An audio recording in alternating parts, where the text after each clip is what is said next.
नमस्कार, मैं हूँ प्रमोद चतुर्वेदी और हम ये एक नया सीरीज चालू कर रहे हैं, रोड टू नेशनल। यहाँ पे आफ्टर ऑलमोस्ट 1.5 ईयर के बाद मैं फिर से पावर लिफ्टिंग गेम में कम बैक कर रहा हूँ। यहाँ पे पूरे वीडियो में ये जो जर्नी हम कर रहे हैं, it's all about 2026 power lifting championship जो है रोड टू नेशनल, और उसी माध्यम से और वही सोर्स से हम जाएंगे वर्ल्ड के लिए। ये गेम हमारे लिए बहुत मायने रखता है बिकॉज यहाँ पे सिर्फ एक पावर लिफ्टिंग गेम नहीं, यहाँ पे एक मेरी कंप्लीट जर्नी है, कंप्लीट स्टोरी है। यहाँ से रिलेटेड हर वो बंदा बंदी, मेरी फैमिली, मैं खुद और मेरा कोच राज लांजेकर यहाँ पे सब जगह इन्वॉल्व है, जिस वजह से मैं रोड टू नेशनल कंप्लीट करूँगा। और ये डॉक्यूमेंट्री है जो मैं आपके सामने प्रेजेंट करूँगा, जहाँ पे आपको एक नॉलेज, एक सीख, और कहीं भी कोई भी तकलीफ है या कोई भी चीज़ है जहाँ से आपको लगता है कि हम ये नहीं कर सकते, क्यों नहीं कर सकते और क्यों करना चाहिए।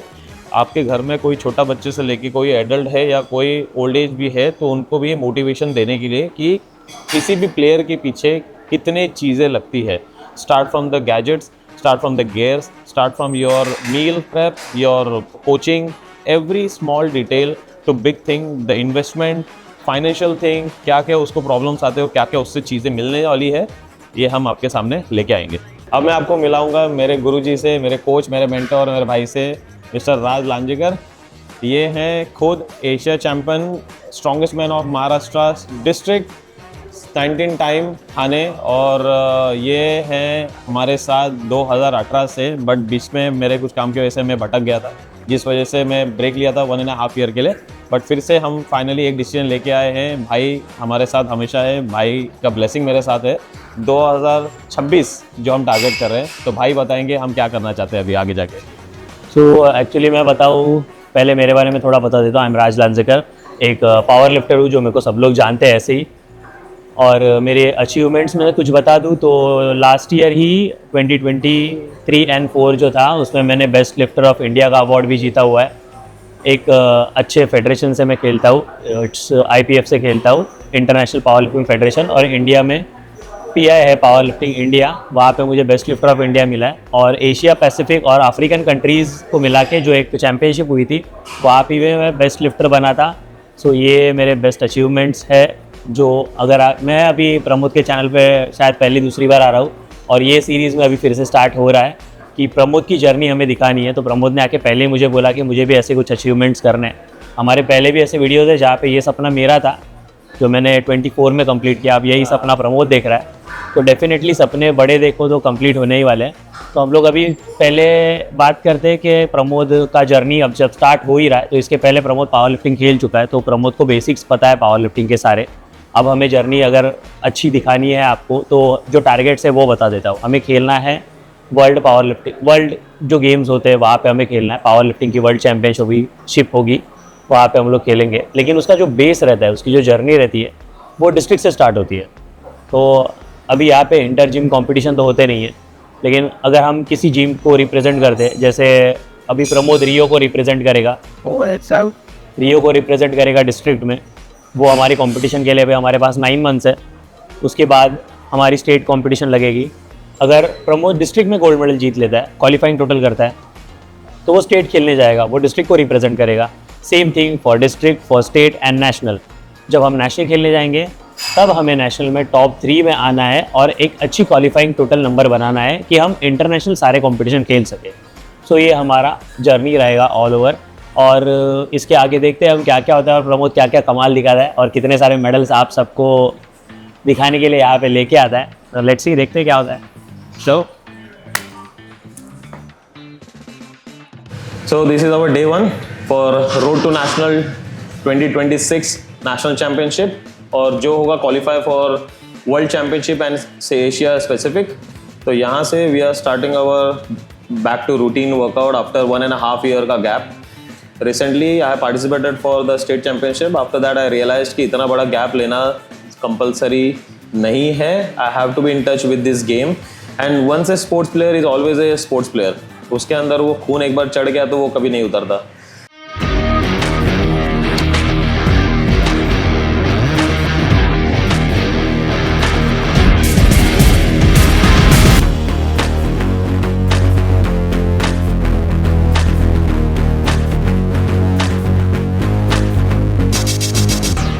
सो आज का अपना सेशन स्टार्ट हो रहा है। समझ ले अपना आज ये फर्स्ट वीक है।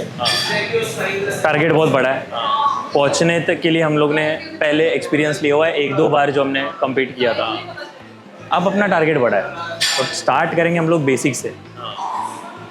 तो पकड़ ले, आज अपनी इंटेंसिटी रहेगी जैसे नॉर्मली इतनी इंटेंसिटी रखेंगे कि हम लोग 2 दिन बाद फिर से ट्रेन कर सकें। अगर हम लोग खुद को आज फटीग कर लें तो 4 या 5 दिन कुछ नहीं कर सकते। तो बेटर ऑप्शन ये है कि हम लोग फ्रिक्वेंसी बढ़ा लें हमारे ट्रेनिंग का, कि हम लोग वीकली 4 टाइम स्क्वाट कर पाए, वीकली 4 टाइम डेड कर पाए, वीकली 4 टाइम बेंच कर पाए, और उसका पूरा शेड्यूल जैसे बनाया हुआ है वैसे ही रहेगा।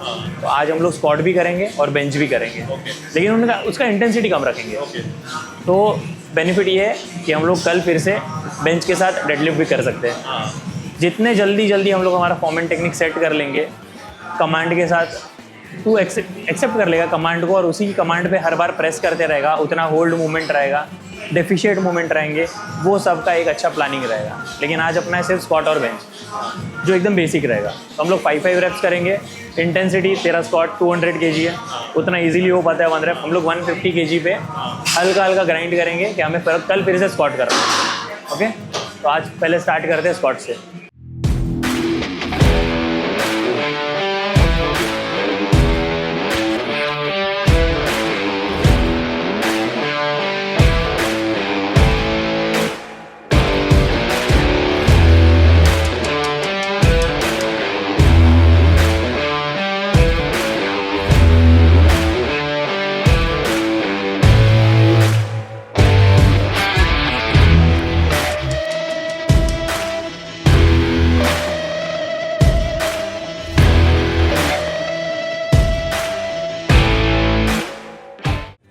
सो सीज़न 1 जो हम लोग स्ट्रेंथ टेस्ट कर रहे हैं तो रीच आउट टू नेशनल आज हमारा। और टेस्ट में तू फेल हो गया ये भी बता। टेस्ट में फेल हो चुका हूँ, डे 1 पे फेल हो गया है वो भी बता। बिकॉज जहाँ तक उम्मीद थी पहले जो हमने नेशनल स्टेट के टाइम पे जो स्कोर किया था काफ़ी 1 साल 1.5 साल पहले, उससे कंपेयर करो तो रिजल्ट काफ़ी ड्रॉप हो चुका है क्योंकि मैंने भी प्रैक्टिस बंद कर दी थी। बट यहाँ पे आज पता चला कि मेरे को कहाँ तक जाना है, कितना ऊपर जंप करना है in this coming 8 to 9 month. ये था हमारा टेस्ट 1 सीज़न 1 का स्क्वाट। अब हम जाएंगे डायरेक्टली बेंच पे। उसके बाद फॉर बेंच भी है। बेंच तेरा 122 तभी का था। हाँ 122। अभी मेरे को पता है कि मैं वो 122 पकड़ के नहीं चलूँगा। हाँ तो आज हम लोग 5 रेप जाके 5 सेट्स में खत्म कर दें, जितना मैक्स हम लोग कर पाए उसके तब वो पता चलेगा एक्चुअल क्या नंबर मेरे को मिल रहा है, फिर उसके अकॉर्डिंग अपना आगे का प्रोग्राम रहेगा। फिर हम दोनों टेस्ट करने के बाद मैं अपना एसेसरी वर्कआउट करूंगा जो इन जनरल हर एक मसल को स्ट्रेंथनिंग और टोनिंग के लिए किया जाता है। और भी तेरे को वही लो इंटेंसिटी रखना है, ज़्यादा नहीं करना है क्योंकि कल फिर से लिफ्टिंग करनी है। हाँ SBD अपना एवरीडे रहने वाला है। हाँ। कुछ ना कुछ तो रहेगा उसमें, स्क्वाट बेंच डेड कुछ तो रहेगा। ट्रेनिंग भी उतनी करनी है कि वो मसल को तू एक्सट्रीम लेवल पे फटीग नहीं करेगा। ठीक है। तेरे एसेसरीज में भी 150 kg तक हमने कर लिया है, ठीक है। लेकिन मेरे को एक नंबर मिल गया कि प्रमोद का फ़िलहाल का इंटेंसिटी क्या है, तो अभी इसके अकॉर्डिंग आगे की ट्रेनिंग रहेगी। अब मैं भी आता हूँ, देखो ज्वाइन कर रहा हूँ और तू बेंच के लिए प्रिपेयर हो जा। अब बेंच का नंबर देखते हैं क्या है, कल डेडलिफ्ट का भी पता चलेगा, तो उसके अकॉर्डिंग अभी तेरा सारा प्लान रहेगा। तो हम ये पूरे वीक में कंसिस्टेंटली लिफ्टिंग के प्रैक्टिस करते रहेंगे ताकि हमारा टारगेटेड कितना नंबर आ रहा है वो हमको पता चल जाए। उस हिसाब से हम आप लोग के सामने हर हफ्ते पूरे वीक का रिकॉर्ड लाते रहेंगे। अब स्पॉट तो हो गया है हमारे साथ, अब हम जाएंगे बेंच पर और आने वाले दिन में हम फिर से डेडलिफ्ट और बेंच फिर से प्रैक्टिस करेंगे। आज जितना भी हमने स्क्वाट या बेंच कर रहे हैं हम फटीग लेवल पे नहीं लेके जाएंगे ताकि हम कल परसों फिर आए, फिर प्रैक्टिस करें और फिर से खुद को टेस्ट कर पाएंगे अब हम कहाँ पे हैं। तो हमें लगभग 1 महीना लगेगा खुद को टेस्ट करने में, फिर धीरे धीरे हम इंटेंसिटी बढ़ाते रहेंगे। तो हम पर्टिकुलरली अब सिर्फ वॉल्यूम ट्रेनिंग पे ही रहेंगे, फिर हम PR को टारगेट करेंगे।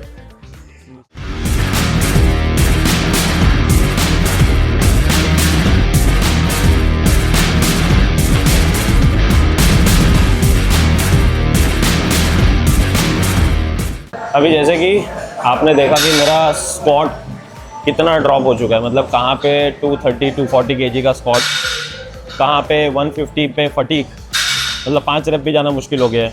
सो यहाँ पे चैलेंजिंग सबसे बड़ा पार्ट ये है कि आप खुद को साइकोलॉजिकल कितना स्ट्रॉन्ग रख सकते हो। यहाँ पे बेंच मेरा था 122 स्टेट चैंपियनशिप जब मैंने खेला था पूना में लास्ट ईयर, मतलब 1-1.5 साल का गैप हो गया। तो जिस हिसाब से स्क्वाट था, अब देख के मालूम पड़ेगा, ये नहीं था कि मैंने कभी वर्कआउट किया नहीं, उसके बीच में वर्कआउट था, बट लिफ्टिंग थियरी वर्कआउट के पैटर्न टोटली डिफरेंट होते हैं कंपेयर टू आप नॉर्मल फिटनेस के लिए जो वर्कआउट करते हो। सो ये चैलेंज खुद को रखना चाहिए हमेशा कि आप इसमें से खुद को बाहर कैसे निकालते हो, बिकॉज अभी अगर कोई नॉर्मल पर्सन को ये होगा तो सबसे बड़ा डिप्रेशन पॉइंट ये होता है कि मेरे से ये नहीं हो रहा, मैं पहले इतना करता था, मैं इतना कर सकता हूँ। ठीक है, आप कर सकते हो, पहले इतना करते थे, कोई बात नहीं, आप उसमें से खुद को कैसे निकालते हो ये सब आपके ऊपर है। तो आज हम लोग क्या करेंगे? आज रहेगा अपना जो बेंच है वो सेकेंडरी पे रखेंगे, डेडलिफ्ट प्राइमरी है, तो डेडलिफ्ट पहले ख़त्म कर लेते हैं। डेडलिफ्ट 5 रेप मैक्स तक जाएंगे जैसे लास्ट वाला सेशन हुआ था। बेंच प्रेस में हम लोग क्लोज ग्रिप करेंगे, और ये दोनों होने के बाद थोड़े पुश एंड पुल दोनों एक्सरसाइजेस कर लेंगे। ओके, तो लास्ट टाइम हमने यही किया था कि हमने स्क्वाट और डेडलिफ्ट हमने साथ में किया था, तो स्क्वाट और डेडलिफ्ट हमने कवर किया था। हमारा ये सीज़न 1 चालू है, जहाँ पे हम आज ट्राई करेंगे फिर से डेडलिफ्ट और बेंच की प्रैक्टिस के लिए। उससे रिलेटेड आपको बताते रहेंगे क्या क्या हम लोग यहाँ पे एसेसरीज वर्कआउट क्या जाने वाला है, क्या प्रोग्रेस लोड होता है, इसके ऊपर हम लोग बात करेंगे। डिपेंडिंग कि मेरे बॉडी कितनी झेलती है, कितनी इंजरीज है, जो जैसे कि मैंने अर्लियर बताया, उसके बेसिस पे पूरा प्रोग्रेस लोड, ओवरलोड, अनलोड सब देखेंगे।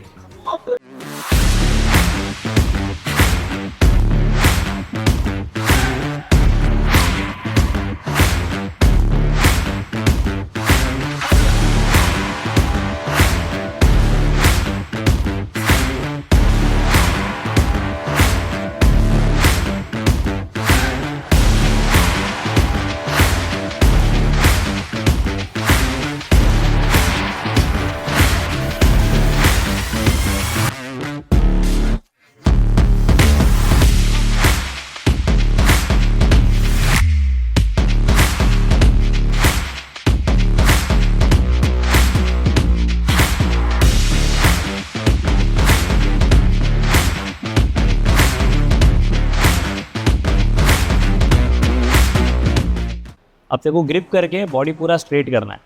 जब तक तेरा एकदम शोल्डर और बारबेल एक लाइन में नहीं आता ना, तब तक पुल नहीं करना। जो 70 में नहीं कर सकते, लेकिन ये वेट में कर सकते। हिप उठा, हिप उठा, सिर्फ हिप उठा। हाँ, अब जैसे जैसे हिप नीचे दबाएगा ना, सेम टाइम पे बॉडी ऊपर लेके जाना, और तेरा हिप नी के नीचे नहीं जाना चाहिए।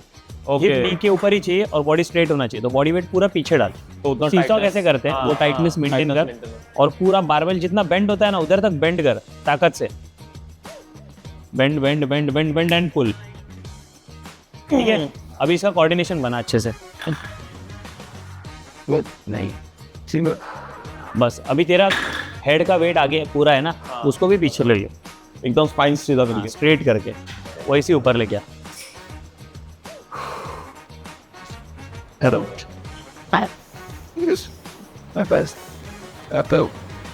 रहे आगे गया थोड़ा और, 2 मारना है। स्ट्रेट कर, straight pull, better. Same go, last and pull. बस 150 लोड कर। अब हम जो डेडलिफ्ट कर रहे थे सूमो डेडलिफ्ट, ये पर्सन टू पर्सन चेंज होता है, और ये कंट्रोवर्शियल बहुत ज़्यादा रहता है, सूमो डेडलिफ्ट या कन्वेंशनल डेडलिफ्ट। तो दोनों भी स्ट्रॉन्ग है। आप जहाँ पे सबसे ज़्यादा प्रैक्टिस करते हो ना, वो आपका बेस्ट होना चाहिए। ऐसे कभी नहीं होता वर्ल्ड रिकॉर्ड कन्वेंशनल डेडलिफ्ट में बने हुए हैं, ना कि सूमो में। सूमो में भी जो बने वो भी टूटे। तो ऐसे कोई एक चीज़ नहीं है पर्टिकुलर। लेकिन प्रमोद के लिए सूमो डेडलिफ्ट इसलिए अच्छी क्योंकि उसका कॉर्ड डोमिनेटिंग है और उसका बैक भी बहुत अच्छा है। तो सूमो में इसलिए प्रमोद को मैं ज़्यादा करके शिफ्ट कर रहा हूँ कि वो उसका बेस्ट परफॉर्म इसमें कर लेगा। और अभी जो हम कर रहे थे ना, ये प्रमोद के लिए स्पेसिफिक फॉर्म है जो अभी सेट हो रहा है। अगर वो पहले से ही अपना पैर बारबेल को लगा के रखता, तो सेटअप के टाइम पे बारबेल आगे चला जाता और बैलेंस नहीं होता था, और बारबेल भी मिड फिट पे नहीं रहता। तो मैंने सिर्फ थोड़े से चेंजेस किए, उसका जो पहला वाला सूमो था और अभी वाला सूमो था उसमें।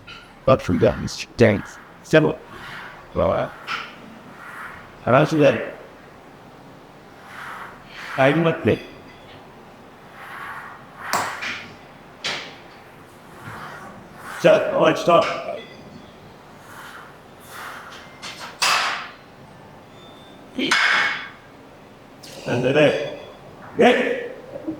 पेट पुल, पेन आ रहा है। पेन, ठीक है, बस हो गया। इसका इंजरी को ट्रिगर नहीं कर सकते और वो वेरी पेन आ रहा है बार बार। ठीक है, इसके ऊपर सॉल्यूशन निकालेंगे अपन, अभी के लिए रहने दे। वो बार बार पूरा ना ट्रिगर होता है, सीधा नीचे तक पूरा पेन।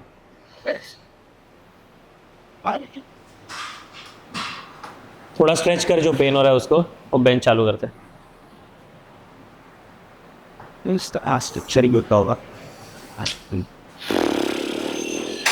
पेन ही नहीं होना चाहिए। अभी जो प्रमोद का डेड हुआ है सेम हम लोगों ने देखा था स्क्वाट के लिए और लास्ट बेंच के लिए। आप सूरमा नहीं हो और ना रहते हो, आप तब तक सूरमा रहते हो जब तक आप प्रैक्टिस करते हो और एक चीज़ पे कंसिस्टेंस रहते हो, एक जिद पे अड़े रहते हो।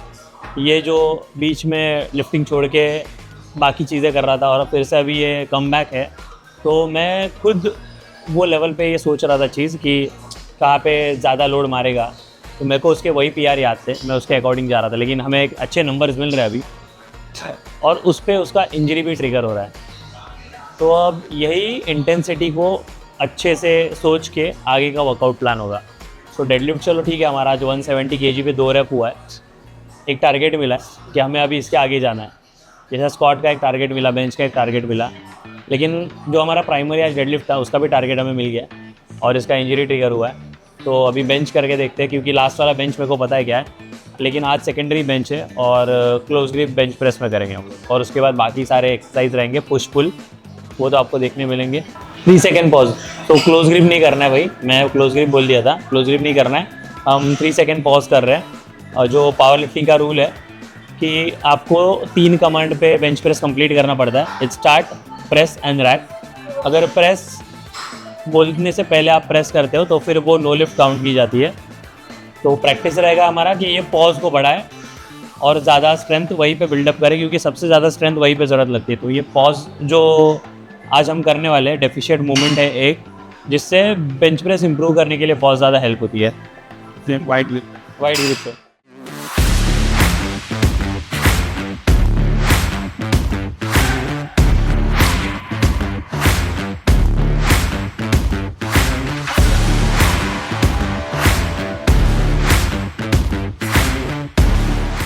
Same 1 2 3 press. कान से धुआं और गांड से धुआं निकल गया मेरा। तो यहाँ पे अभी हमने जितना आपने देखा डेडलिफ्ट और बेंच हमने किया है, that is more pure for your lifting purpose. जहाँ पावर लिफ्टिंग के इंगेजमेंट और हमारा मसल कॉन्ट्रैक्शन के हिसाब से हमने तो कर लिया, हमने स्ट्रेंथ चेक किया। अब क्या होगा, जस्ट बिकॉज हमने पावर लिफ्टिंग के मूवमेंट्स कर लिए, अब हम करेंगे मसल मूवमेंट, जहाँ पे फ्लैट बेंच के बाद हम इंक्लाइन करेंगे ताकि muscle contraction equal and balance हो जाए। बट हम लोग आज खुद को फटीग नहीं करेंगे, बिकॉज यहाँ पे क्या हो रहा है, हफ्ते में हम 4 बार डेडलिफ्ट कर रहे हैं, 4 बार हम स्क्वाट्स कर रहे हैं और 4 बार हम बेंच करेंगे मसल कॉम्बिनेशन के साथ। जैसे आज हमने डेड और बेंच किया, लास्ट वीडियो पे भी हमने एक साथ ही 2 मसल कॉम्बिनेशन किए थे। हफ्ते में हम रिपीट करेंगे 6 के 6 दिन और मे बी 5 डेज, एक दिन 2 दिन हम रेस्ट करेंगे। यहाँ पे हम जास्ती 2 वेरिएशन लेंगे अभी, एक है इंक्लाइन बेंच प्रेस और दूसरा है केबल और तीसरा है रिवर्स बैक एक्सटेंशन, बिकॉज हमने डेड भी किया। तो ग्लूट्स और हैमस्ट्रिंग का एंगेजमेंट ज़रूरी है, बट एक सर्टेन लेवल तक हमको फटीग नहीं करना है, हमको कंटिन्यू प्रोसेस में करना है। पूरा 1 साल अच्छे से रिहैब भी करना है, वर्कआउट करना है और डेवलप भी होना है। तो इसके लिए जितना हो सकता है हम खुद को खाली मसल को इंगेज करेंगे, फटीग नहीं करेंगे और स्मूथली आगे बढ़ते रहेंगे।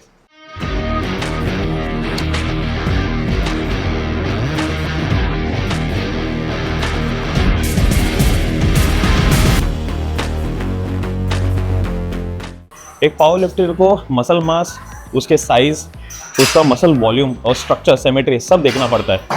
कंपेयर टू एक बॉडी बिल्डर, वो पूरा वर्कआउट पैटर्न कंप्लीटली डिफरेंट होता है compare to all this. So power lifters, अगर आप यंग भी हो, ओल्ड भी हो, पैटर्न समझ के रखना, ताकि आपके प्रोग्रामिंग में अगर आप कुछ कर रहे हो तो ये सब उसमें इन्वॉल्व कर पाओ और सिंपल वे में खुद को डेवलप कर पाओ। हम जाएंगे अभी सेकेंड सेट पे। ऐसे हमारे पास 4 सेट इसके हैं, फिर आप देखोगे केबल प्रेस के या स्कूप के हमारे पास 4 सेट होंगे। Hyper extension reverse for the glutes और बैक हम 4 सेट लेंगे, सेम 10-10 के, और इससे हमारा वर्कआउट हो जाएगा ख़त्म।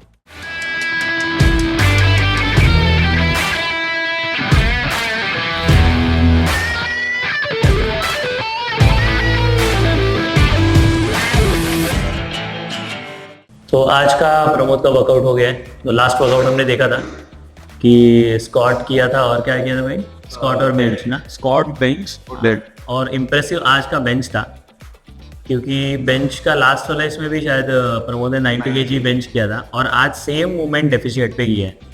तो ये चीज़ें नोटिसेबल है थोड़ी सी कि इम्प्रूवमेंट हम कहाँ पे कर सकते हैं। और मैं सोच रहा था कि इसका डेडलिफ्ट स्ट्रॉन्ग पॉइंट था पहले, और डेडलिफ्ट हम लोग वर्कआउट आज पहली बार कर रहे थे साथ में, तो डेडलिफ्ट मेरे को इतना अच्छा नहीं लगा, तो इम्प्रूवमेंट डेडलिफ्ट में भी लाना है। बट बेंच का अनएक्सपेक्टेड था कि तू 3 रेप कर रहा है, 3 सेकेंड पॉज, 2 डेफिशिएट मूवमेंट कर रहा था, तो बहुत बढ़िया था। और नेक्स्ट वाले अभी इसमें देखेंगे हम लोग कि इसकी रिकवरी कितनी अच्छी होती है। जो रिकवरी रेट अगर अच्छा आता है तो हम लोग उसके अकॉर्डिंग वर्कआउट और अच्छे से प्लान कर सकते हैं, नहीं तो फिर सेम बॉडी पेन रहेगा तो उतने इंटेंस वर्कआउट नहीं कर पाएंगे। और हमने डिसाइड किया है कि हम लोग फ्रीक्वेंसी ज़्यादा बढ़ाने वाले हैं कि ज़्यादा से ज़्यादा टाइम हम लोग एसबीडी ले सके, क्योंकि जैसे इंटेंसिटी बढ़ेगा वर्कआउट के पैटर्न्स चेंज होते जाएंगे। अगर इंटेंसिटी कम है तो हम लोग फटाफट कर सकते हैं। और शायद प्रमोद को भी आदत नहीं है इसलिए थोड़ा बॉडी पेन है। और जो अभी ट्रिगर किया गया इंजरी, तो डेडलिफ्ट में लास्ट टाइम भी हुआ और एक बीच में एक प्रैक्टिस सेशन हुआ उसमें भी हुआ, और आज वाले डेडलिफ्ट में भी पेन हुआ है। तो फिर अब उसके अकॉर्डिंग डेडलिफ्ट शायद वीकली 2 ही बार होगा। बेंच हम लोग 3 या 4 बार भी कर सकते हैं, और स्क्वाट भी शायद 2 ही बार होगा, क्योंकि सेम चीज़ के बाद डेडलिफ्ट करनी है और लोअर लिम्ब एक्सरसाइज है। तो देखते हैं अभी क्या आगे प्लान होता है भाई की रिकवरी कैसे होती है। डाइट तो एक दिन दिखाएगा ये आपको कि इसको क्या डाइट एक्चुअल में मिला हुआ है, पूरे दिन ये क्या खाते रहता है, तो उससे आपको अंदाजा आ जाएगा कि रिकवरी कैसी और अच्छी इंप्रूव हो जाएगी। बाकी तो अभी नेक्स्ट वीडियो में देखते हैं क्या क्या होता है। तो अभी हमारा सीजन 1 चालू है, जिसमें हम ये फर्स्ट वीक है जहाँ पे हमने प्रैक्टिस चालू की है after so long. And I think जैसे भाई ने बोला, मेरा पेन फिलहाल बहुत ज़्यादा ट्रिगर कर रहा है हर प्रैक्टिस में। इवेंचुअली मुझे ऑर्थो डॉक्टर से भी बात करनी पड़ेगी, एक्सरे भी देखना पड़ेगा, बिकॉज स्लोली ग्रेजुअली जो मेरा स्पाइन का भी इशू है, not just a slip disc but मेरा spine it's not straight, it's curve, तो वो भी हम मैनेज करेंगे उसके हिसाब से पूरे इंजरीज और सबको रिकवर करते करते। इट्स नॉट लाइक कि मैंने चालू किया और 1 हफ्ते में या 1-2 महीने में सब कुछ रिकवर हो जाएगा, बट हर चीज़ को बैलेंस करते चलना चाहिए। जैसे कि मैंने पहले ही बताया, हमारे पास स्विच ऑफ का बटन नहीं है, हमने ऑन बटन दबाया, अभी चलता रहेगा, रुकेंगे नहीं। हाँ, और ये सब देख के हमारे साथ बने रहिए, हमें फॉलो कीजिए, आपका सब्सक्रिप्शन बटन दबा के रखिए, बेल आइकन दबा के रखिए। हम बहुत सारे नॉलेजेबल चीज आपके साथ शेयर करेंगे इन डेप्थ। मेरा काम है फिटनेस और एक वेलबींग इंडस्ट्री से, भाई प्रोफेशनली पावर लिफ्टिंग और वेलबींग इंडस्ट्री से। हम दोनों क्लब करके एक चीज बताने वाले ऑडियंस को, जिस हिसाब से आपके लिए सबसे ज्यादा बेनिफिशियल होगा at any as any cost. जहां पे लोगों को लगता है कि बहुत ज्यादा एक्सपेंसिव गेम है, बट उसको हम लोग एक ऑन एन एवरेज लोगों के लिए कितने कम से कम चीजों के साथ उसको ज्यादा बेस्ट चीजों में लेके आ सकते हैं, वो हम सब साथ में दिखाएंगे। ये सब के साथों साथ हमारे साथ बने रहिए, पूरे वीडियो को एंड तक देखते रहिए, और हमें भी बताइए कि आपको क्या अच्छा लगा, क्या नहीं लगा, आपको क्या जानकारी चाहिए। पूरे गेम, पूरे जर्नी में हम एक बात स्टार्ट से बोल रहे हैं और एंड तक यही बोलते रहेंगे, I am going to win this. जहां भी हो, जैसे भी हो, जीत के ही रहेंगे।